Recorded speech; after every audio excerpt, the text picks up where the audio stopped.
ஆண்டவராய்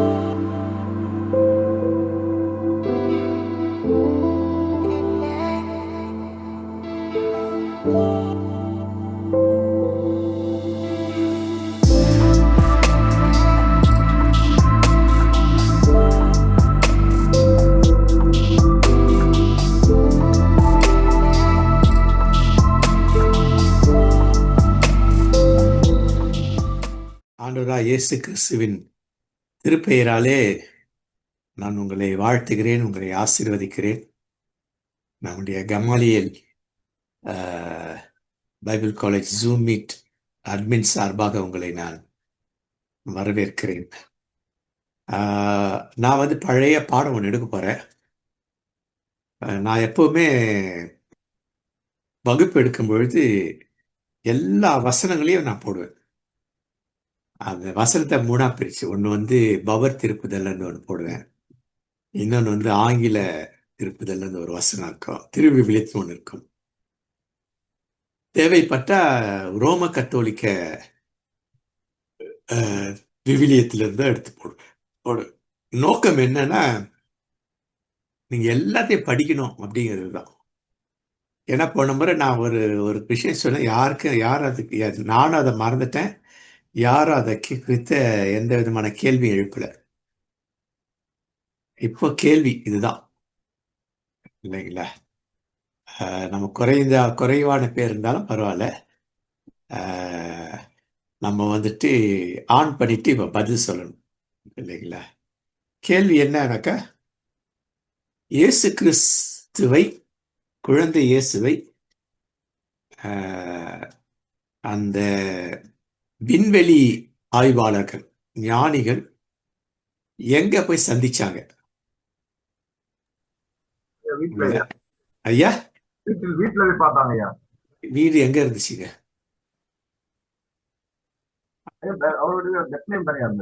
பெத்லஹேம்ல. Okay, very good. வேற யாராவது? நிறைய கேள்வி பதில்கள் வரணும்னு விரும்புறேன்.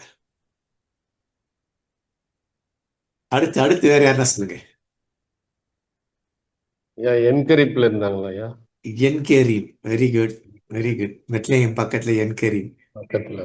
நம்ம பாடம் அப்படிதான் பார்த்தோம் இல்லைங்களா? என்கரீம் யாருடைய இடம்னாக்க, திருமுழுக்கு யோவானுடைய அம்மா அப்பா அவங்க இடம் என்கரீம்.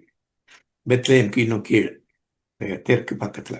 வெரி குட், நல்லா கவனிக்கிறீங்க. வேற யாராவது தெரிஞ்சதே சொல்லுங்க. அதே இடத்த கூட சொல்லலாம், தப்பில்லை. இருக்கிறவங்க இருக்க எத்தனை பேர்? ஒரு 4 இடம் இருக்கு. சொல்லுங்க. நாசரேத்தா இருக்கும்னு நினைக்கிறேன். நாசரேத்தா இருக்கும் என்று நினைக்கிறீர்கள். Very good very good very good very good. அப்புறம் வேற யாராவது? 3 இடம் சொல்லிட்டாங்க. வேற சொல்லாதவங்க திரும்ப சொல்லலாம், தப்பு கிடையாது. சொன்னதே திரும்பியும் சொல்லலாம். இவங்க சொன்ன அதே இடங்கள்லயே நம்ம சொல்லலாம். 3 பேர் 3 இடம் சொன்னா இல்லையா? ஒரு ஊழியம் அதிகமான செஞ்ச இடம் அங்கதான் இவங்க வந்து கலிலேயா. Okay, very good. கலிலேயா எகிப்தா இருக்கும்னு நினைக்கிறேன். எகிப்தா இருக்கா? Very good, correct. தப்பு இல்லை. நீங்க இப்படிதான் சொல்லணும், இப்படிதான் கேட்கணும், இப்படிதான் வரணும், மூளைக்குள்ள வரணும். அது என்ன? அடுத்து வேற யாராவது? இன்னும் 2 நிமிஷத்துல சொல்லாதவங்க சொல்லுங்க. என்ன தலைப்பு தெரியல எனக்கு, இப்பதான் வந்தீங்க. அதாவது இயேசு எங்கே பிறந்தார்? எப்பிராத்தா எனப்பட்ட பெத்லகேம். பெத்லகேமில் பிறந்தார். Very good. அது எல்லாருக்கும் தெரியுது கிட்டத்தட்ட. சூப்பரா சொன்னீங்க. பழைய அது 2 பெத்லகேம் 2 இருக்கு பொழுது. அது எப்பிராத்தா எனப்படுற இடம். அது பக்கத்துல தான், நியர்பை. சென்னைனாக்க வட சென்னை, தென் சென்னை அந்த மாதிரி தான். வேற ஒண்ணு பெருசா ஒண்ணு இல்லை. நான் சொல்றேன் இன்னொரு கேள்வி என்னன்னா, அப்போ வச்ச கேள்வி, இதுல ஒரு கேள்வியை நான் வைக்கல. எனக்கா இதுல ஒரு கான்ட்ரடிக்ஷனா ஒன்று வரணும், அது நீங்க கண்டுபிடிக்கணும் அப்படின்னு சொன்னேன். அந்த வானவெளி ஆய்வாளர்கள் இயேசுவை எங்க போய் பார்த்தாங்க? அதை இப்போ கேள்வியா வைக்கிறேன். விண்வெளி ஆய்வாளர்கள் குழந்தை பெத்லகேம். இயேசு பெத்லஹேம். Okay, very good. 2 3 பேர் பெத்லஹேம் சொன்னாங்க. மாட்டுக்கொட்டில் மாட்டுக்கொட்டில் தாங்கம்மா. எங்க மாட்டுக்கொட்டில் எங்க? Bethlehem madam. பெத்லஹேம் மாட்டு அங்க வந்து சந்திச்சாங்க இல்லைங்களா? சரி, எல்லாம் சொல்லிட்டீங்களா? சொல்லாதவங்க யாரும் இருக்கீங்களா? தயவு செஞ்சு. எகிப்துல ஐயா. எகிப்து. வெரி குட் ஐயா, வெரி குட், வெரி குட். தாசையா. அப்புறம் வேற யாரா சொல்லாதவங்க யாரா இருக்கீங்களா? சொல்லாதவங்க யாரா இருக்கீங்களா? எல்லாம் சொல்லிட்டீங்க இல்லைங்களா? சரி, பரவாயில்ல, நேரம் இல்லை இல்லைங்களா? நம்ம பார்த்ததா இயேசு என்ன கிறிஸ்தவன் என்று சொன்னால் பழைய ஏற்பாடு யூதேயா. போடக்கூடாது. யூதேயா. யூதேயா தான். யூதேயான்றது ஒரு நாடு. அந்த நாட்டுல யூதேயா எங்க? பெத்லகேம். ஆமா, யூதேயால இருக்க பெத்லஹேம்ல. ஓகே. ஜெருசலம். அப்போ ஒரு கிறிஸ்தவன் என்று சொன்னால் பழைய ஏற்பாட்டுக்கு ஓடக்கூடாது. பழைய ஏற்பாட்டுக்கு ஓட நம்ம யூதர்களா மாறிடும். பழைய ஏற்பாடு நமக்கு கண்டிப்பா வேணும். ஆனா முதல்ல இயேசு என்ன பேசினார், இயேசு பத்தி தெரியணும். இயேசு என்ன செய்தார், என்ன செய்ய சொன்னார். இயேசு பத்தி தெரியாம இயேசுவோட அப்பா பத்தி ஒண்ணுமே தெரியாது. யாருக்கும் தெரியாது. நான் அவனை சேலஞ்ச் பண்றேன் இல்லைங்களா? எப்பேற்பட்ட ஆளா இருந்தாலும் சரி. இன்னும் சொல்ல, நான் ஓல்ட் டெஸ்டமெண்ட்ல ஸ்காலர். நான் ஓடி ஸ்காலர். நான் நிறைய ஓடி ஸ்காலரை ஓடி பழைய ஏற்பாடை நிறைய பார்க்காதீங்க. முதல்ல புதிய ஏற்பாடை ஃபுல்லா பார்த்துட்டு பழைய ஏற்பாடு போங்கன்னு சொல்றதுக்கு காரணம் என்ன அப்படிங்கிறது உங்களுக்கு தெரியும். அடிக்கடி நான் சொல்லிட்டே இருக்கேன். அப்ப இயேசுவை பத்தி தெரிஞ்சுட்டாதான் பழைய, அப்பதான் பைபிளை புரியும், இயேசு புரியும், இயேசுடைய சொன்ன அப்பாவை புரியும். இயேசுவும் அப்பாவும் அனுப்பின தூய ஆவியை பத்தி நமக்கு தெரியணும்னாக்கா முதல்ல இது தெரியணும். இதை மனசுல வச்சுக்க. அதன் அடிப்படையில நம்ம என்ன பார்த்தோம்னாக்கா, ஒரு அரை மணி நேரம் டிராமா, கிறிஸ்மஸ் டிராமா இப்போ போட்டுட்டு இருப்போம் இல்லையா? எல்லா பிள்ளைங்கள்லாம் குழந்தைங்க போடுவாங்க சண்டே ஸ்கூல்ல எல்லாம். அது ஒரு அரை மணி நேரம் அவ்வளவுதான் இருக்கும். அதிகபட்சம் 1 மணி நேரம் டிராமா, அவ்வளவுதான். ஆனா அது 36 தலைப்புல 36 மணி நேரம் நம்ம பார்த்துருக்கோம். அவ்வளவு தத்தனை தலைப்பு இருக்கு. இப்போ புரியுதுங்களா? பழைய ஏற்பாடு புதிய ஏற்பாடுலாம் தெரிஞ்சுக்கணும். ஒரு அரை மணி நேரம் கிறிஸ்து பிறப்பின் டிராமாவை நாம போட்டுட்டு இருக்கோம். ஆனால் 34 தலைப்புகள் இருக்கு. 38 ஆக்சுவலா இல்லைங்களா? அப்போ அதில் நான் பார்க்கும்பொழுது என்ன பண்ணாக்கா, குரானாலஜிக்கல் ஆர்டர் படி பார்த்துட்டே வரணும். இயேசுவின் பிறப்பதற்கு முன், பிறந்த போது, பிறந்த பின் என்ன அப்படின்னு சொல்லி பார்த்தோம். இன்னைக்கு பழைய பாடு தான். மேகி வர்ஷிப் ஜீசஸ் பார்ட் 4 அதை பார்த்தோம் 15ல். ஆனால் பார்ட் 4 ஏன்னு ஒன்று இருக்குது. அப்போ நான் அதை ஏன் எடுத்து வைக்கிறேன்னா, அதில் ஒரு கான்ட்ரடிக்ஷன் இருக்கு. எல்லாரும் சொல்றது என்னன்னா, இயேசு பிறந்த பெத்லஹேம்ல தான் போயிட்டு இல்லைங்களா, இந்த விண்வெளி ஆராய்ச்சியாளர்கள் பெத்லஹேம்ல தான் வந்து பார்த்தாங்க அப்படின்ட்டு ஒரு சாரா. கொஞ்சம் கொஞ்சம் என்னுடைய பாடத்தை நல்ல ஆழமா கவனிச்சாங்க, என் கரீம் அப்படின்னு சொல்லுவாங்க இது. ஆனா ரெண்டுமே இல்லை. புரியுதுங்களா? ரெண்டுமே இல்லை. எகிப்து கூட கிடையாது. அப்ப நம்ம என்ன சூழமைவி, இப்ப புரியுதுங்களா? சூழமைவி எவ்வளவு முக்கியம், எவ்வளவு முக்கியம் இல்லையா அப்படின்றது எவ்வளவு முக்கியம்னு பார்க்கணும் இல்லையா? இன்னைக்கு உங்களுக்கு புதிய இதோடு இந்த வருஷத்தை நான் முடிக்க போறோம், நிறைய காரியம் செய்ய போறோம் இல்லையா?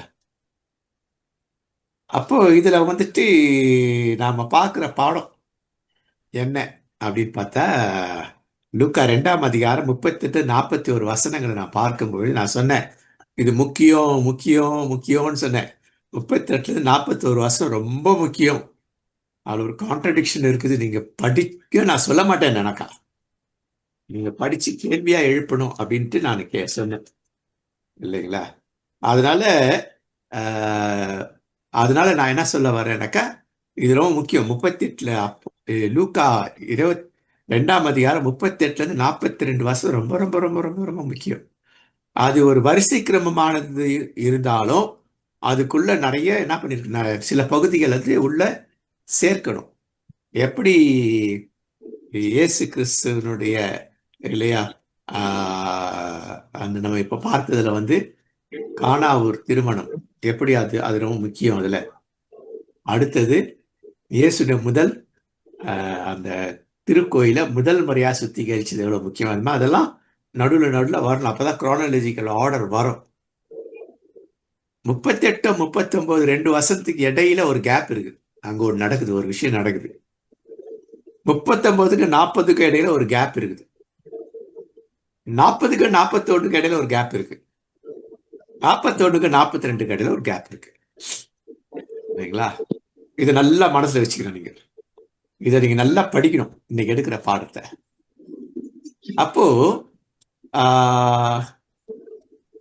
லூக்கா நற்செய்தியின்படி இயேசுவின் பிறப்பு எங்க அப்படிங்கிறத நம்ம பார்க்கணும்.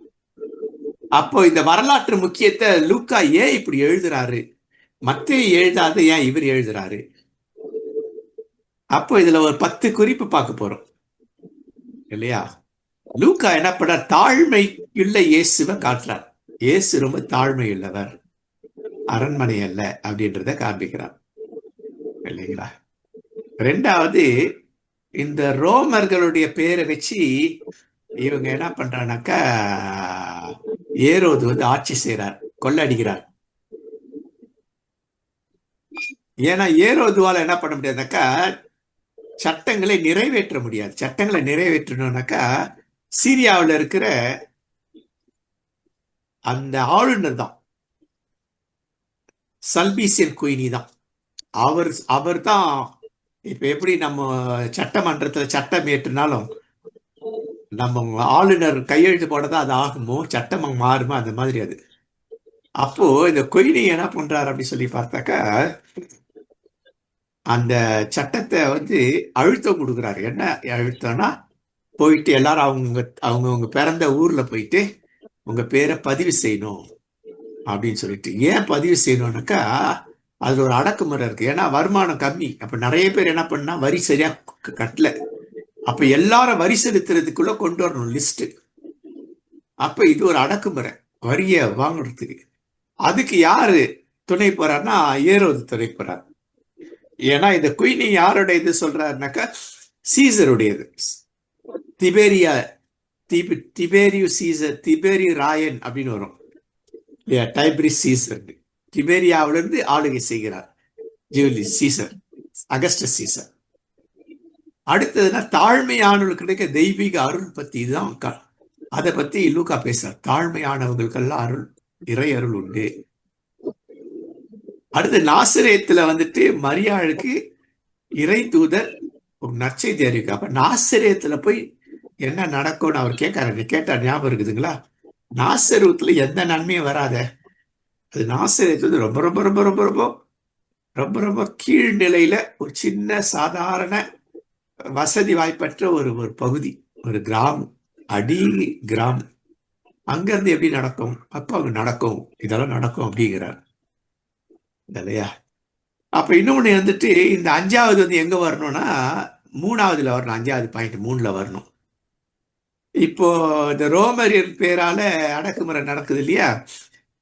என்ன அடக்குமுறை? போய் வரி செலுத்துறதுக்காக வேண்டி பேரை அதுல பதிவு செய்யணும்ட்டு அனுப்புறாங்க இல்லைங்களா?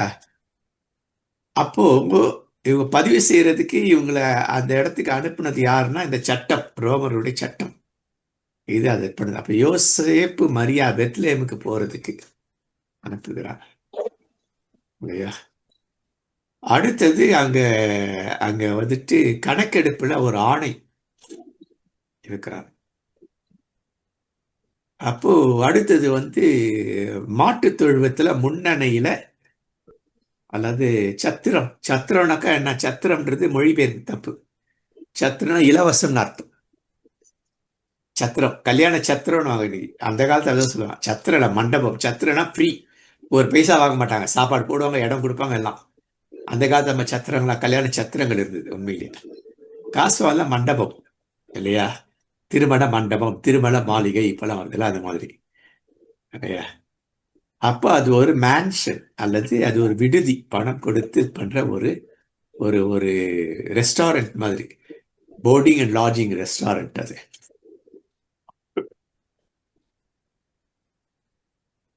அடுத்தது மேய்ப்பர்களுக்கு, பெரிய ஆளுகளை, அரசர்களுக்கு, பிரபுக்களுக்கெல்லாம் அறிவிக்கல, மேய்ப்பர்களுக்கு. அப்ப இயேசு தாழ்மை இல்லவர், ஒடுக்கப்படுகிற, வெறுக்கப்படுகிற, முக்கியமா யூதர்களால் ஒடுக்கப்படுகிற, வெறுக்கப்படுகிற, யூதர்களால் ஓரங்கட்டப்படுகிறவர்கள். அடுத்தது ஞானிகள். ஞானிகள் பிற இனத்தவர்கள். அப்ப பிற இனத்தவர் பைபிள்ல சொல்லி பிற இனத்தாரும் அவரை வணங்க வருவார், வழிபட வருவார்கள் பைபிள் சொல்லியிருக்கு. அப்ப இவ்வளவு விஷயத்தை லூக்காவுக்கு வந்து வைக்கிறார் இல்லைங்களா? லூக்காவுடைய நோக்கமே அதுதான். கிட்டத்தட்ட இதை இவர் எதை பண்றாருன்னா, மார்க் எப்படி பிற இனத்தாருக்கு என்று எழுதுறார், அதே போல இவர் என்ன இயேசுவ பிற இனத்தார், பிற இனத்தார், அடிமைகள் இல்லைங்களா, ஒடுக்கப்பட்டவர்கள், இவங்களுக்கெல்லாம் எழுதுறார். யார் ஒடுக்கப்படுறவங்கனாக்கா யூதர்களுக்குள்ள ஒடுக்கப்படுறாங்க. இவங்கெல்லாம் யூதர்கள், ஏழைகள்லாம் யூதர்கள், இந்த மெய்ப்பர்கள் எல்லாம் இடையர்கள்லாம் யூதர்கள். யூதர்களாலேயே, தன் இனத்தாராலேயே, கிறிஸ்தவர்கள் வஞ்சிக்கப்படுறாங்க இல்லையா? ஏழை கிறிஸ்தவர்களை வந்து நல்லா பிடுங்கி சாப்பிட்றாங்கல்ல. ஏன்னா ஏழை கிறிஸ்தவன் பயந்து போய் கொடுத்துருவான், பணக்கார கேள்வி கேட்பான், உனக்கு என்ன நான் கொடுக்குறது இல்லைங்களா? பணக்கார கிறிஸ்தவன் வந்துட்டு காணிக்கெல்லாம் கொடுக்க மாட்டாங்க, கொடுத்தால ஆதாயத்தோட கொடுப்பான். நான் கொடுத்தேன்னா நான் தான் சபையில முன்னால இருக்கணும், அதெல்லாம். சோ இந்த நோக்கத்தின் அடிப்படையில இயேசுவை அவர் என்ன பண்றார் அப்படின்னு நம்ம பார்க்க போறோம். ஒரு மங்களகரமான ஒரு அறிவிப்பு இல்லையா? நற்செய்தி தான். நாசரேத்துல நடக்கிறது ஒன்று. அப்ப மரியாவுக்கு இந்த செய்தி. மரியா அப்படின்னா என்ன? பெண்கள் கொடுக்கப்படுகிறார்கள். அடுத்தது, கடவுளுக்கு உகந்த இருதயத்தில் வைத்து தியானம் பண்றவங்களா இருந்தாலும் கூட பெண்கள் ஒடுக்கப்படுகிறாங்க. கிறிஸ்தவ சமுதாயத்துல இல்லையா, பெண்கள் ஊழியம் படுது இப்பதான் வந்திருக்கு. ஒரு 30 வருஷத்துக்கு முன்னாடி எல்லாம் அவங்க முன்னாடியே வந்து நிக்க முடியாது. இப்போது பைபிள் வாசிக்கிறாங்க, பாட்டு பாடுறாங்க, ஜெபிக்கிறாங்க, செய்தியும் கொடுக்க ஆரம்பிக்கிறாங்க. அப்போ பெண்கள் ஒடுக்கப்படுகிறாங்க. அப்ப இந்த பகுதி இல்லையா? அப்போ அங்கிருந்து ஒடுக்கப்படுகிற மக்கள் அவர்கள் என்ன பண்ணுனா, அவங்க செலவு பண்ணி தான் போகணும். அப்போ அவங்க செலவு பண்ணி எருசலேமுக்கு போறாங்க இல்லையா? அடுத்தது, பிறந்த குழந்தை எங்க பிறந்திருக்கு அப்படின்னு சொல்லிட்டு அவங்களுக்கு வந்துட்டு அந்த அந்த அந்த இடத்துல போயிட்டு, ஏன்னா அந்த இடம் வந்துட்டு கிராமமான இடமாச்சு. பெத்லஹேம்ன்றது அது ஒரு கிராமம், சின்ன கிராமம். எருசலேம் வந்து பெரிய பட்டணம், இது ஒரு கிராமம். ஆனா என்ன, அந்த கிராமத்தை கடந்துதான் எருசலேமுக்குள்ள வரணும், தெற்கு பகுதியில இருக்கிறவங்க இல்லைங்களா? வெளி தேசங்கள்ல இருந்து இந்த பக்கம் தெற்கு பகுதியில இருந்து வரவங்க எல்லாரும் இப்படிதான் வரணும், இங்கதான் வரணும். அப்போ அங்க வந்துட்டு அது வந்து மெயின் ரூட். அது எப்படி இந்த பக்கம் வந்து செங்கல்பட்டு வழியா சென்னைக்கு வரணும், இந்த பக்கம் கும்மிடிப்பூண்டி வழியா சென்னைக்கு வரணும், இந்த பக்கம் அரக்கோணம் வழியா தான் சென்னைக்கு வரணுமோ அந்த மாதிரி அது ஒரு ரூட். அதனால அங்க வந்துட்டு இந்த மேன்ஷன் இருக்கு இல்லைங்களா? அப்போ அது நிறைய பெரிய இதுக்கு ஒரு சின்ன இடமா இருக்கும், நிறைய பேர் தங்க முடியாது. பெரிய ஹோட்டல் மாதிரி இல்லை, சின்ன ஹோட்டல். அது கொஞ்சம் பேர் தங்க இடம் இல்லை. அதெல்லாம் அவர் என்ன பண்றாரு, சரி ஆடு மாடுகள் வைக்கிற அந்த இடம். அப்போ அங்க ஒரு முன்னணைனா 2 இருக்கு. முன்னணைனாக்க போர்ட்டிகோ, ஏற்கனவே பார்த்தேன் போர்ட்டிகோ. ஒரு வீடு இருக்கும், வீட்டு கதவு கேட்டுக்கும் வீட்டுக்கும் நடுவில் இருக்கிற இடம். பணக்கார வீடுனா இருக்கும் இல்லைங்களா? எங்க வீட்டிலலாம் சொல்லுவாங்க, போர்ட்டிகோல போய் விளையாடாத அப்படின்வாங்க. ஏன்னா போர்ட்டிகோல வந்துட்டு எங்க கார் வந்து நிற்கும், கார் வந்து போர்ட்டிகோல தான் நிறுத்தும். ஏன்னா அதுல வந்துட்டு ஆயில்லாம் கீழே கொட்டும். அதை வந்து டெய்லி அந்த வீட்டில் பணி செய்கிறவர் வந்துட்டு அதனால வந்து அந்த சோப்பை நுரைக்க வச்சு இல்லையா, அதில் வச்சு கழுவாங்க இல்லைங்களா? அப்போ போர்ட்டிகோ அப்படின்னு ஒரு அர்த்தம், முன்னணை அப்படின்னு இல்லையா? அவே இன்ன மேஞ்சர், அதான் பாட்டு போடுறோம். அவே இன்ன மேஞ்சர். அவே எப்படின்னா அந்த மாட்டு தீவனம் வைக்கிறதுக்கு எங்க வச்சுன்னா முன்னணையில வச்சிருக்கு, முன்னால போர்ட்டிகோல. ஏன்னா மாட்டு கொட்டில் வந்து ரொம்ப நாரம், அந்த பகுதியே நாரம் இருந்தாலும் கொஞ்சம் முன்னாடி கொண்டு வந்து வச்சு அந்த இடத்த சுத்தம் பண்ணி வச்சிருக்காங்க. பயங்கர நாரம் இல்லைங்களா? 3 வீடு தள்ளி கூட அது நாரம். ஆனா எனக்கு அந்த அனுபவம்லாம் உண்டு. நான் இருந்த இடத்துல வந்துட்டு ஒரு 6-7 வீடு தள்ளி ஒரு மாட்டு கொட்டி இருக்கும். மாடு இதுக்கு ஒரு 30 மாடு இருக்கும். சுத்தம் பண்ணினே இருப்போம், பம்பு வச்சு அது சுத்தம் பண்ணி இல்லையா? ஆனா வெளில நாரும். பக்கத்துல எல்லாம் நடக்க வீடுகள் இருக்காது. ஒரு ஒரு பஞ்சு கடை ஒன்று இருந்தது இந்த பக்கத்துல, அந்த பக்கத்துல வந்து ஒரு ஒரு குடவுன் இருந்தது. ஏன்னா பக்கத்துல யாரும் குடியிருக்க முடியாது, அவ்வளவு ஸ்மெல் வரும் இல்லையா? அப்போ இயேசு வந்து அந்த இடத்தை தெரிந்து கொள்ளுகிறார். ஒதுக்கப்படுறவங்க, ஈக்காலஜி சிஸ்டம் இல்லை, இந்த ஆடு மாடெல்லாம் கூட சரியான இடத்துல வைக்கப்படுறது இல்லை. அப்போ அதுகளை பாதுகாக்கணும். இதெல்லாம் வந்து இயேசு கிட்ட பார்க்க முடியும், இயேசு பிறப்புல. இல்ல? அப்ப தீவன தொட்டி அது. மேஞ்சல்ன்றது இன்னொன்று தீவன தொட்டி. அந்த தீவன தொட்டியை பண்ணி அதுல வந்துட்டு புல்லு துணி எல்லாம் வச்சு, இல்லையா, துணியலில சுத்தி அந்த புல்லு குத்தால் பிடிக்கி, அதுக்கு பிறகு அதுல நம்ம ஏற்கனவே பழசு பார்த்தோம் இல்லையா? இப்ப நம்ம உள்ள வரல. இப்ப மெய்ப்பர்கள் வந்து பார்க்குறாங்க. மெய்ப்பர்கள் அவர்கள் சந்திக்கிறார்கள். இந்த பாடம் நீங்க படிங்க, முக்கியமான பகுதிக்கு இன்னும் வரல நம்ம. மெய்ப்பர்கள் என்ன பண்றாங்கன்னாக்க, ராத்திரி எல்லாம் தங்களுடைய ஆடுகள் பிறருடைய ஆடுகள்லாம் இவங்க மெய்ப்பர்கள் கும்பல் கும்பலா. மெய்ப்பர்கள் எப்படி இருப்பாங்க? அந்த முக்கியமா இவங்க இந்த அந்த நாள்ல வெள்ளாடுகள் நிறைய இருக்காது அவங்களெல்லாம். அதெல்லாம் செம்மறி தான். அவ்வளவு நாரம் அது, நாற்றம். அந்த நாற்றம் அப்படியே இவங்க மேல இருக்கும், ஆடு மேய்ப்பவர்கள் மேல இருக்கும். ஆனா கடவுள் அங்க பண்றாரு. நீ அதோட கூட இயேசு வந்து பார்க்கறதுக்கு வராங்க இவங்க. அந்த நாற்றம் இல்லை, கடவுள் வந்து ஒரு அழைப்பு கொடுக்குறார். நீ வா, இது ஒண்ணு கடவுள் வந்து ஒரு தள்ளி விட மாட்டார். நீ போய் பார்க்கலாம், இயேசுவை பார்க்கலாம் அப்படின்னு சொல்லிட்டு. சோ லூக்கா வந்து இந்த கண்ணோட்டத்துல தான் இயேசுடைய பிறப்பை கொண்டு வர்றார் இல்லையா? அப்போ அவர்கள் போயிட்டு பார்க்குறாங்க. இதெல்லாம் பழைய பாடத்துல பார்த்தீங்கன்னா புரிஞ்சிட்டு இருக்கோம் இல்லையா? அடுத்தது இவங்க உடனே போறாங்க, போய் பார்க்கறாங்க இல்லையா, அறிவிக்கிறாங்க. எப்பொழுதுமே நல்ல ஒரு செய்தியை யார் மறைக்காம சொல்லுவாங்கன்னு, ஏழைகள் ஒடுக்கப்பட்டவங்க தான் சொல்லுவாங்க. எனக்கு இதுக்கு இவர் போனார், இவர் கொடுத்தாரு, அவர் நல்ல அன்பா பேசுறாரு. நடுத்தர மக்களும் பணம் படைத்தவர்கள், மேட்டுக்குடி மக்கள் நல்லது ஒண்ணு நடந்துன்னா அது யாரும் சொல்ல மாட்டாங்க, இவங்களே வச்சுக்குவாங்க. அப்ப ஏழைகள் ஏழைகள் தான் கடவுள் கிட்ட நெருங்கும். பணக்காரன் வர முடியாது, ஏழைகள் தான் வருவாங்க. ஏழைகள் தான் அறிவிப்பாங்க. ஏழைகளால் தான் சீடர்களாக முடியும் இல்லையா? இன்னைக்கு நம்மளாம் ஏழைகள் தான். இல்லை, ஒரு கார் வச்சிருந்தாலும் ஏழைகள் தான். நம்ம சாதாரண ஒரு கார் வச்சுட்டு இருப்போம் இல்லை, என்கிட்ட அது கூட கிடையாது, மோட்டர் பைக் தான் இல்லைங்களா? அப்போ இதெல்லாம் கொண்டு வர்றாரு அவர். அவங்க போய் அறிவிக்கிறாங்க. இப்போ லூக்கா அந்த நான் சொன்ன பகுதி ஒரு 2ல அதுல என்ன, தூய்மை சடங்கை பத்தி நம்ம ஏற்கனவே பார்த்தோம். தூய்மை சடங்கு. அப்ப தூய்மை சடங்கு வந்துட்டு பின்னாடி வரணும். முதல்ல 8ஆம் நாள், அதான் முதல்ல வரணும். தூய்மை சடங்கு பிறகு வரணும். 8ஆம் நாள்ல அவங்க என்ன பண்ணானாக்கா, விருத்த சேதனம், நுனித்தூள் அகற்றிட்டு அவள் பேர் வைப்பாங்க 8வது நாள்ல. அப்ப பெரும்பாலும் வந்துட்டு தாய் போக மாட்டாங்க இல்லையா? மற்றவங்க தான் அந்த குழந்தை அந்த அவங்களுடைய அத்தையோ பெரியமாவோ பாட்டி இவங்கெல்லாம் கூட போய், ஆண்கள் தான் போவாங்க இல்லையா, விருத்த சேதனம் செய்யறதுக்காக வேண்டிட்டு. அன்னைக்கு பேர் வைக்கிற, நீங்க விருத்த சேதனம் செஞ்சு பேர் வைப்பாங்க. அது அவருடைய கலாச்சாரம், யூத கலாச்சாரம். அடுத்தது யூதருடைய அந்த இதுல படிச்சோன்னாக்கா, சட்ட புத்தகத்தை படிச்சோன்னா அது இருக்கும் 5ஆகமத்தில். அடுத்து 40ஆவது நாள்ல தூய்மை சடங்கு. அப்பதான் அந்த பெண்ணுக்கு வந்து அந்த முதல் இதுவெல்லாம் முடியும் இல்லையா? பெண்களுக்கு தெரியும், குழந்தை பெற்றவர்களுக்கு இல்லையா, அந்த ப்ளீடிங் இது அது இதெல்லாம் ஒரு மாதிரி நிறுத்தி கட்டும்.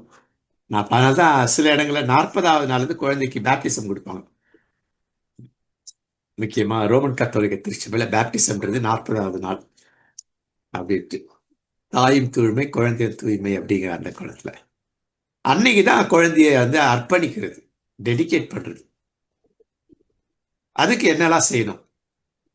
ஸோ இந்த நிகழ்வு வரைக்கும் நம்ம எல்லாம் எங்க நடக்குது அப்படின்னு சொல்லி பார்த்தா, இந்த நிகழ்வு எல்லாம் எங்க நடக்குதுன்னா, பிறப்பு மட்டும் எருசலேம் நடக்குது.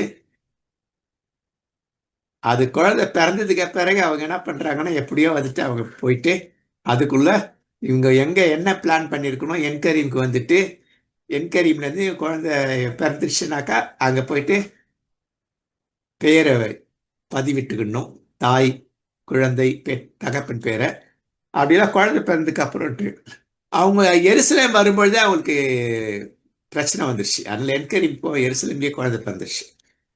ஒன்று அங்கேருந்து இவங்க அக்கா வந்திருப்பாங்க, அக்கா வீட்டுக்கார் இல்லையா, குழந்தையான 6 மாச குழந்தையான திருமுழுக்கு யோவான்லாம் வந்து இவங்களை தங்க வீட்டுக்கு கொண்டு போய் பராமரிச்சிருப்பாங்க இல்லையா? அது எத்தனாவது நாள் இருக்குன்னா 40வது நாள் வரைக்கும் அங்க இருந்திருக்கணும். இங்கதான் கவனிக்கணும் நல்லா. 40 நாள் வரைக்கும் அவங்க எங்க இருக்கிறாங்க? யூதேயாவுல இருக்கிறாங்க. எருசலேம்ல பிறந்தார். ஆனா பிறந்து எருசலேம்லயே அவங்க இல்ல, நேர என்கரேஜ் இன்னும் கீழே வந்துட்டாங்க இல்லையா? இதுதான் 8ஆம் நாளில் பிரமாணம் நியாயப்பிரமாண முறை, அடுத்த இறை தூதர் அறிவுறுத்தலின்படி குழந்தைக்கு நுனித்தோல் செய்து இயேசுக்கு பெயரிட்டார்கள். இயேசு என்று பெயரிட்டார்கள். இந்த படத்தை பார்த்தா தெரியும். ஓகேங்களா? இந்த படத்தை பார்த்தீங்கன்னா மரியா தலையில ஒரு வட்டம் இல்லை, அதே போல யோசேப்ப அந்த இடத்துல காணல இல்லைங்களா? ஏன்னாக்கா இங்க மரியா இல்லை அப்படின்றதுனால, மரியா இல்லாம பண்ணாம ஒரு அவங்க கொடுத்துடலாம். இப்போ பேப்டிஸ்ட் மெயின் லைன் சர்ச்ல பேப்டிஸ்ட் கொடுக்கும்போது என்ன பண்ணுவாங்க? அப்பா குழந்தைய வாங்கி குழந்தைய எடுத்து பாஸ்டரை கொடுப்பார். பாஸ்டர் தான் பேப்டிஸ்ட் கொடுப்பாரு. கொடுத்துட்டு அதை அம்மா கையில ஒப்படைப்பாங்க. இது ஒரு முறை இல்லைங்களா? இல்லையா? அதன் முறை அது மாதிரி ஒரு முறை இல்லைங்களா? அதனால அந்த ஒளி வட்டம் இல்லை இல்லையா? சுத்திகரிப்பின் நாட்கள் முடிவடைகிறது 22 இல்லையா? அடுத்தது 40வது நாள் அது நடக்குது. இதுக்கு முன்னாடி பார்த்தது என்ன? 8வது நாள் நடைபெறுகிறது. இது 40வது நாள் சுத்திகரிப்பு முடிஞ்ச உடனே என்ன நடக்குது? இதான் முக்கியம் இல்லையா? அப்ப சுத்திகரிப்புக்கு இவங்க என்னெல்லாம் செஞ்சாங்க? ஏற்கனவே பார்த்த படம் தான் இதெல்லாம். ஏற்கனவே பழைய பாடத்துல பார்த்துட்டோம் இல்லையா? இது இன்னைக்கு இதை படிங்க, வீட்டுல படிங்க இல்லையா? இது முடிஞ்ச பிறகு அடுத்த வசனம் பார்த்தீங்கன்னாக்கா இவங்க எங்க போறாங்க அப்படின்னு சொல்லி பார்த்தீங்கன்னாக்கா அவங்க சொந்த ஊருக்கு போறாங்க. வசனம் தெளிவா இருக்குது. இப்ப புரியுதுங்களா? இந்த இடத்துல ஒரு கான்ட்ரடிக்ஷன் இருக்குது. நீங்க படிச்சு கேட்கணும்னு நான் சொன்னேன். அப்ப யாரும் படிக்கலன்னு அர்த்தம் இல்லைங்களா? அதை பார்க்கலாம், அந்த வசனத்தை பார்ப்போம் இல்லையா? வழிபட வந்தவள் யார், அவங்களோடது என்ன அப்படிங்கிறது நம்ம இந்த பாடத்தை பார்க்கணும் இல்லையா? இப்ப இவங்க எங்க வந்திருக்கணும், எப்படி வந்திருக்கணும் அப்படிங்கிறது இப்ப இதுதான். இப்ப நாசரேத்துக்கு இவர்கள் வந்து இருக்கணும். என்கரீம் இல்ல. ஏன் இல்லைன்னா வசனம் நமக்கு அதான் சொல்லுது இல்ல. நம்ம முதல்ல அந்த வசனத்துக்கு போயிடுவோம். எங்க அந்த வசனம்? இல்ல கேள்வி நேரம் வருது. இப்ப இவங்க எங்க வந்திருக்காங்க? நேரா வந்துட்டு ஷார்ட்கட்டு எங்க அந்த வசனத்தை காணல. வசனத்தை பார்த்துட்டோன்னா உங்களுக்கு ஒரு இது வந்துடும். ஐயா வசனம் எங்க?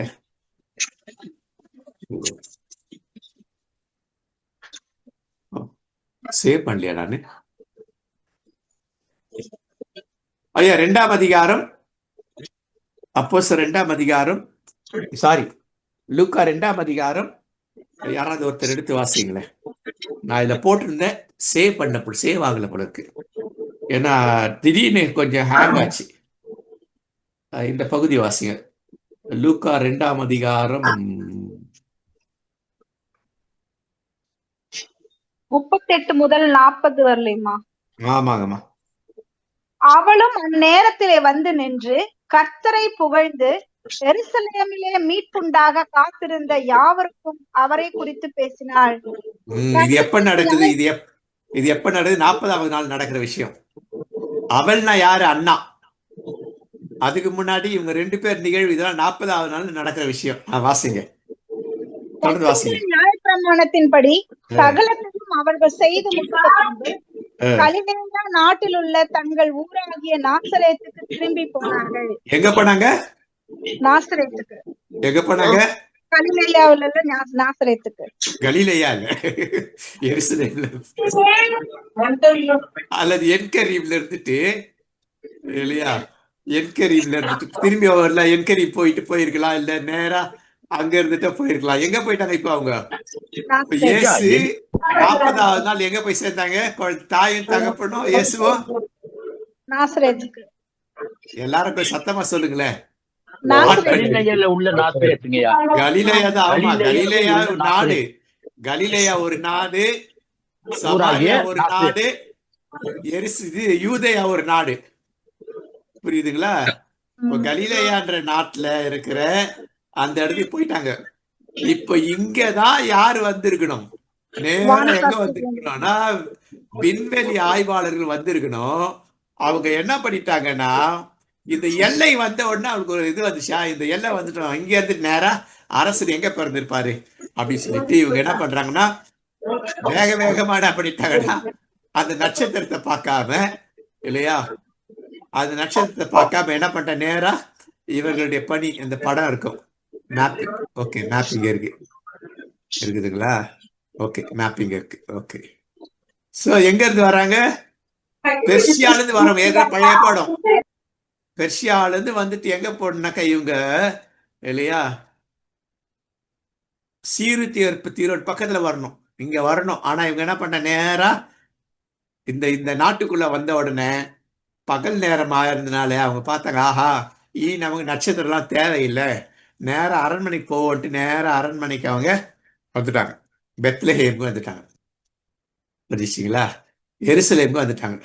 எருசலேம்ல தான் பிரச்சனை. எருசலேமை பார்த்த உடனே, இந்த பிரச்சனையெல்லாம் சொன்ன உடனே இவங்க சொல்றாங்க எருசலேம் தான் பிறப்பாங்க, இல்லையா, பெத்லஹேம்ல பிறப்பாங்க. அப்ப இவர் எங்க போகணும்? அங்கிருந்து பெத்லஹேம் போகணும், இல்லையா? அவங்க என்ன பண்றாங்கன்னா, அவங்க அன்னைக்கு வந்த பண்ண உடனே மாலை நேரம் ஆயிருக்கலாம், வெளிச்சம் வந்து சூரிய நட்சத்திரம் தெரிஞ்சுக்க நேரம் அது என்ன பண்ணியிருக்குது அப்படின்னு சொல்லி பார்த்தாக்கா, நட்சத்திரம் நேரா பெத்லஹேமுக்கு கூட்டு போகாம நட்சத்திரம் இவங்களுக்கு எங்க கூட்டு போகுதுன்னா அதை இப்படி கூட்டு போகுது பாருங்க. இந்த படம் பார்த்தா புரியும். இங்க எப்பதான் நான் பார்த்தேன் அந்த படம். ஓ மை காட், ஏதோ ப்ராப்ளம் ஆயிடுச்சு. இருக்கு இப்பதான் பார்த்தேன்.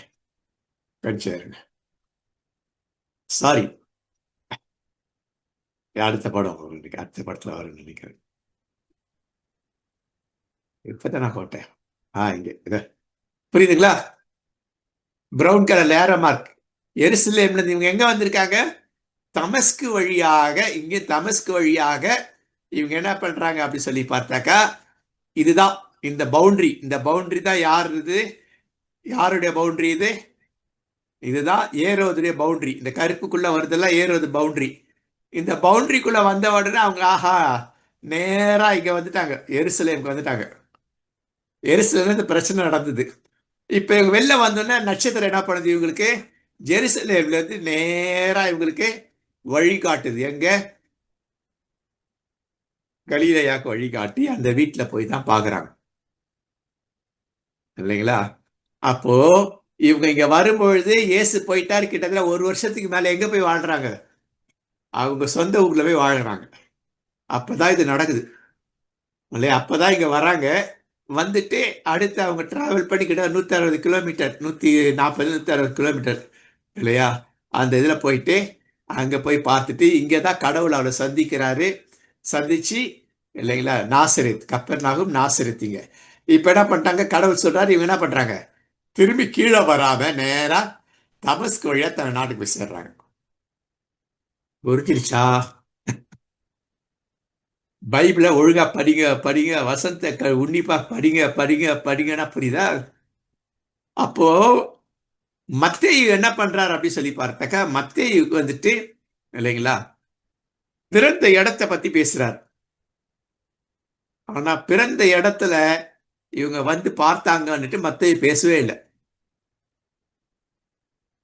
என்கரீம்லயோ இல்ல பெத்லஹேம்லயோ இவங்க வந்து பார்த்ததாக பேசல. அப்ப எங்க வந்து பார்த்தாங்கன்றது யார் பேசுறாங்கன்னா, லூக்கா பேசுறார். எப்படி? மத்தேயு, மார்க்கு, லூக்கா 3 பேருமே, இல்லையா, முதல் முதல் முதல் அற்புதத்தை பத்தி பேசல, யோவான் பேசுறாரு, இல்லையா? அதே போல இந்த மத்தேயு, மார்க்கு, லூக்கா 3 பேருமே முதல் திருக்கோயிலிட சுத்திகரிப்பு பேசல, யோவான் பேசுறாரோ. அந்த மாதிரி fill up the blank, இல்லையா? அப்ப என்ன அப்படி என்ன சொல்ல வருகிறார்கள் என்று சொல்லி பார்த்தா, மத்தேயுடைய கண்ணோட்டம் ஃபுல்லா எதுல இருக்குன்னா, யூதர்களை எப்படியாவது இயேசுக்கு நான் வழி நடத்தினா, யூதர்களுடைய ரட்சிப்பு, இயேசுதான் யூதருடைய வந்த மேசியா, அவர்தான்ட்டு அந்த கண்ணோட்டத்திலேயே அவர் எழுதுறார்.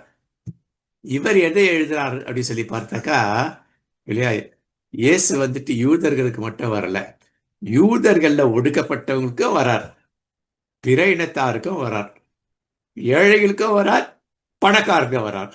அப்ப பணக்கார இவர்கள், அடுத்தது கடவுளை தேடுகிறவர்களுக்கு, இல்லையா, அப்படிங்கிற இவ்வளவு விஷயத்தை லூக்கா கொண்டு வர்றார். இப்ப நீங்க நம்ம அதை யோசிக்கணும். நம்ம எந்தெந்த இடத்துல இருக்கிறோம்? அறிவு படைத்தவர்களா இருக்கிறோமா? கடவுளை உண்மையாய் தேடி அவரோடு கூடவே பயணிக்கிறவங்களா இருக்கிறோமா? கடவுள்னு ஒருத்தர் வந்தாருன்னே தெரியாத அந்த அந்த இடையர்களை போல சொல்லாயா, அவர் வந்துட்டு பணக்காரன் தான் வருவாரு, நமக்கெல்லாம் வரமாட்டாரு. பணக்கார யூதர்களுக்கு தான், படிச்ச யூதர், நமக்கெல்லாம் கடவுள் வரமாட்டாரு. இப்படி நொடிஞ்சு போன நிலையில இருக்கிற நமக்கு கடவுள் இருக்கிறார். இதுதான் கிறிஸ்துமஸ் செய்தி, இல்லைங்களா?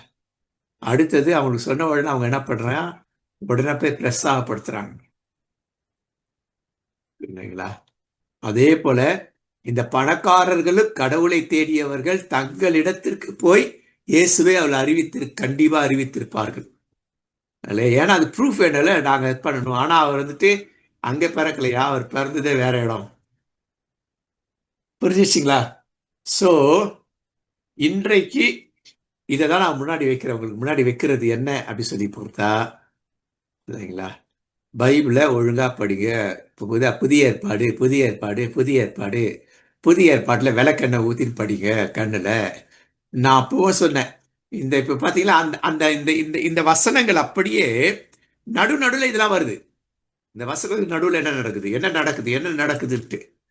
அப்ப நான் முதல்லயே சொன்னேன், இதுல இருந்து 42ஆம் வசனம், இந்த 4 வசனத்துக்கு இடையில சில நிகழ்வுகள் நடக்குது, இல்லையா? அது கான்ட்ரடிக்ஷனா இருக்குது. அதையும் சொன்ன, அதை கண்டுபிடிங்கன்னு சொன்னேன்.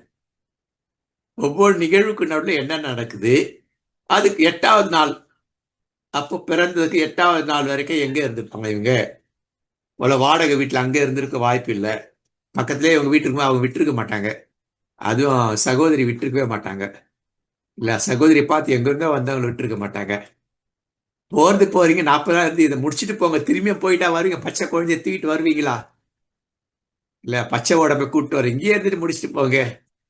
அப்புறம் 40வது நாள் போனாங்களா தெரியாது. ஆனா 1 மாசம் 2 மாசம் தங்கி இருந்து போனாங்களா தெரியாது. குழந்தை நல்லா ஒரு திடகாத்துல ஆந்து போனாங்களா தெரியாது. ஆனா எப்படி இருந்தாலும் அவர்கள் தங்கள் சொந்த ஊருக்கு போயிட்டாங்க. அங்க கிட்டத்தட்ட 1-1.5 வயசுல தான் அது வச்சு. சரிதாங்களா? சரி, அடுத்தது எருசலேம்ல கொலை நடந்தது. குழந்தைகள் கொலை செய்யப்பட்டார்கள். ஏன்னா எருசலேம் தான் குழந்தை இருக்குன்னு நினைச்சு கொலைப்பட்டாங்க. சரிங்களா? அப்போ எத்தனை குழந்தை பிறந்திருக்கும் பாருங்க. அந்த 1.5 வருஷத்துல, அந்த 2 வருஷத்துல எத்தனை ஆண் குழந்தை. இப்ப அது ஒரு கிராமம், அது எருசலேம் ஒரு பெத்லகேம் வந்து கிராமம். பெத்லகேம்ல எத்தனை குழந்தை பிறந்திருக்கும்? நம்ம வந்து ஆயிரக்கணக்கான குழந்தைய கொன்று போட்டார்கள்னு சொல்றோம். அது பட்டணத்துல கூட 1000 குழந்தைங்க இருக்காது. புரியுதுங்களா? ஏன் அப்படி சொல்றேன்னா, எகிப்துல நடந்தது இல்லையா, அதை வச்சு இங்க சொல்றது. தப்பா கணக்கு போடுறது. எனக்கு தெரிஞ்சு குறைஞ்சபட்சம் ஒரு 10 பிள்ளைங்க இருப்பாங்க. அந்த 1.5 வருஷம் 10 ஆண் பிள்ளைகள், இல்லையா, இருக்கலாம். ஏன்னா அது ஒரு சின்ன கிராமம். கிராமத்துல எத்தனை பிள்ளைகள் பிறந்திருப்பாங்க? 10. அது ஆண் பிள்ளைகள், குறைஞ்சது 10 இருக்கும். அதிகபட்சம் ஒரு 30-40 தான் இருக்கும். அவ்வளவுதான் இருக்கும், இல்லைங்களா? அடுத்தது இவங்க எதுக்காக எகிப்துக்கு ஓடினாங்க? எகிப்துக்கு ஓடினாங்கன்னாக்கா என்ன அர்த்தம்னாக்க, கடவுள் அவர்கிட்ட திரும்ப பேசி இருப்பார், நீ உடனே கிளம்புன்னுட்டு கடவுள் சொல்லியிருப்பார். ஏன்னா இவங்க என்ன பண்ணிட்டான், அங்க என்ன பண்ணாக்கா, அங்க ஒரு இது நடக்க போகுது இல்லையா, குழந்தைகளை கொஞ்சம் கொலை பண்ண போறாங்க. அங்க இல்லைன்னு அவன் என்ன பண்ணுவான், அங்க லிஸ்ட் எடுத்து பார்ப்பாரு. இல்லையா, யாரெல்லாம் வெளியில இருந்து வந்து ஆண் குழந்தை பிறந்து தன் ஊருக்கு போனாங்கன்னு பார்க்கும் பொழுது அங்க இவர் இருந்திருப்பாரு. இயேசு லிஸ்ட்ல மாத்திட்டு இருக்காரு. இங்க வந்து பேரை பதிவு, அதனால அங்க வந்து ஆள் அனுப்புவா. ஆள் அனுப்புன உடனே அப்ப என்ன நடந்திருக்கும் அப்படின்னா, அப்ப அவங்க எந்த வழியாக இல்லையா போயிருப்பாங்கன்னு நம்ம போன முறை ஒண்ணு பார்த்தோம். அவள் எந்த ரூட்ல வந்திருப்பாங்க அப்படின்ற ஒண்ணு. ஒரு ரூட் நம்ம என்ன பண்ணோம், ஒரு ரூட் நம்ம என்ன பார்த்தோம், எந்த ரூட்ல பார்த்தோம் அப்படின்னாக்கா, இவங்க இங்க இருந்துட்டு இல்லையா, எங்க எகிப்து கீழே இருக்கு, கீழே இருந்துட்டு இந்த வெள்ளை கோடு போட்டுக்கல, இப்படி காணாம ஊருக்கு வந்திருப்பாங்க இல்லைங்களா. ஆனா இவங்க இந்த நாசரேத்துக்கு, நாசரேத்துல இருந்துட்டு இவங்க வந்துட்டு தப்பிச்சு போனா இது ஒரு வழி. ஏன்னா இந்த பவுண்டரி எல்லாம் யாரோட பவுண்டரி அப்படி சொல்லி பார்த்தோம்க்கா, இந்த பவுண்டரி வந்து சீரியா தேசத்தாவுடைய பவுண்டரி. இப்ப இது வரைக்கும் தான் இங்க இருக்கு பாத்தீங்களா, இந்த கருப்பு இது வரைக்கும் தான் யாரோட பவுண்டரினா ஏரோட பவுண்டரி, ஏரோது. அப்ப இங்க என்ன பண்ணலாம், இந்த பவுண்டரியை தாண்டி அவங்க பவுண்டரி இல்லாம வேற பவுண்டரிக்குள்ள வந்து இப்படி கீழே வந்து போயிருக்கலாம். ஆனா பெரும்பாலான இறையியலாளர்கள் என்ன சொல்றாங்கன்னாக்க, இவங்க பவுண்டரி எங்க இருக்குன்னா, இது வந்துட்டு இவங்க மெயின் ரோடு, அது கடற்கரை ஒட்டி இருக்கு, east coast road west coast road மாதிரி. இது வந்துட்டு இல்லையா மேற்கு கடற்கரை, இது மத்திய தரக்குல மேற்கு. அப்ப இது ஓரம் ஃபுல்லா எகிப்து தெரியும் போகும். இந்த ஏரம் பார்க்க இது வழியா தான் இவங்க போயிருக்கணும். குழந்தை இயேசு தூக்கி எகிப்துக்கு போயிருக்கிறது இந்த வழியா தான் போயிருக்கணும் இல்லையா. அப்புறம் தான் இங்க இருந்துட்டு போயிருக்கும், எகிப்துக்கு போயிருப்பாங்க. அப்ப இந்த இடத்துல இதுக்குள்ள வந்தனா மாட்டிக்குவாங்க. அப்போ ஒரு ரூட் இது, இந்த ரூட்டை விட இல்லை, இது கடினமான ரோடு, கடினமான பாதை இல்லையா. அது பாதை சரியா இல்லாத பாதை. அந்த மேப்பை பார்த்தீங்கன்னா ரூட்ஸ் எல்லாம் இருக்கும். ஆனா இது வந்துட்டு கோர்ஸ் ரோடு, இது வழியா போயிருக்கிறாங்க. போயிட்டு அவர் இறந்ததுக்கு பிறகு அறிவிக்கப்பட்டு திரும்பி எங்க வராங்க, இப்ப தைரியமா அவங்க இல்லையா இந்த வழியா தான் வந்திருக்கணும். ஏன்னா சேஃப், ஏன்னா அவங்க பிள்ளைங்க இருக்காங்க. அதனால நீங்க நாசரேத்துக்கு வந்திருக்கார்கள். அப்ப நாசரேத்து இருந்துட்டு எதனா நல்லது நடக்குமா? அப்ப இன்னைக்கு நீங்களும் நானும் நாசரேத். அல்லேலூயா.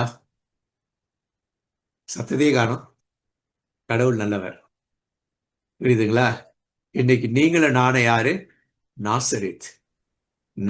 நம்மிடத்திலிருந்து தான் நற்செய்தி, நம்மிடத்துல இயேசு, நம்மோடு கூட தான் இயேசு, நம் வழியாக தான் மற்றவர்களுக்கு இயேசு. புரியுதுங்களா? ஸோ இதோட இதை நான் அனுப்புறேன், கொஞ்சம் இது பண்ணி அனுப்புறேன். நீங்க அதை பார்த்தீங்கன்னா உங்களுக்கு வந்துட்டு இந்த ரோட் மேப் பார்த்தீங்கன்னா, ரோட் மேப், இந்த மேப் அவங்க எப்படி வந்திருக்கணும், இங்க இருந்துட்டு இப்படி வந்துட்டு இந்த வழியா இப்படி வரணும். ஒயிட் கலர்ல போட்டல, இந்த வழியா வந்து இது கீழே போய் போகணும். இன்னொன்னு இவர்களுடைய இந்த ரோடு, இது வந்துட்டு இங்க வரணும், இங்க ஒன்று வரணும், கோஸ்டல் ரோடு. கோஸ்டல் ரோடு வழியாவே இப்படி வந்து எகிப்து போயிருக்கணும். ஏன்னா நடுவில் வந்து மாட்டிக்குவாங்க. இப்போ நமக்கு வந்து மத்தேயுவை விட லூக்கா தான் நமக்கு என்ன சொல்லி கொடுக்குறாரு, இயேசுவை சரியா வெடிச்சு போட்டு காட்டுறாரு. அவர் ஒடுக்கப்படுகின்ற யாவருக்கும் அப்படின்ட்டு, ஒடுக்கப்படுகிற யாவருக்கும் நம்ம ஜெபம் பண்றல கடைசியா, என் ஆத்மாவே கர்த்தரை ஸ்தோத்திரி. அதுக்கு முன்னாடி அந்த 3 வசனம், ஒடுக்கப்படுற யாவருக்கும் நீதி செய்கிறவர். அப்போ நமக்கு நீதி செஞ்சிருக்கார், பாவத்தில் இருக்க நமக்கு நீதி செஞ்சிருக்கார். நாம மற்றவங்க நீதி செய்யறோமா? அது எங்க நம்ம அறிக்கை செய்யறோம் அப்படின்னாக்கா, ஒவ்வொரு திருவிழா அறிக்கை செய்யறோம். எப்படி அறிக்கை? இயேசுக்கு முன்னாடி இயேசு சொல்றாரு இல்லைங்களா, என்னை நினைவு கூறும்படி செய்யுங்கள், உங்களுக்கு நான் விடுதலை கொடுக்க நான் பட்ட பாடுகள் இருக்க, அந்த மாதிரி நீ பாடுபட்டு எத்தனை பேர் விடுதலை ஆக்கினாய், அதை நினைவு கூறுங்கள் அப்படி. அப்ப இன்றைக்கு உங்களுக்கு ஒரு தெளிவு கிடைச்சிருக்கோம். சரி, இது திடீர்னு ஞாபகம் வந்தது இல்லைங்களா, சரி இவங்களும் எடுக்க முடியல, சரி நாம இதை எடுத்துருவோமே அப்படின்னு. இப்ப புரிஞ்சிச்சிங்களா? நிறைய விஷயம் வெளில வந்தது. என்னென்ன விஷயம் நீங்க சொல்ல போறீங்க, எந்தெந்த விஷயம்லாம் இன்னைக்கு புதுசா இருந்தது அப்படின்னு இப்ப நம்ம இதுல சொல்ல போறோம்.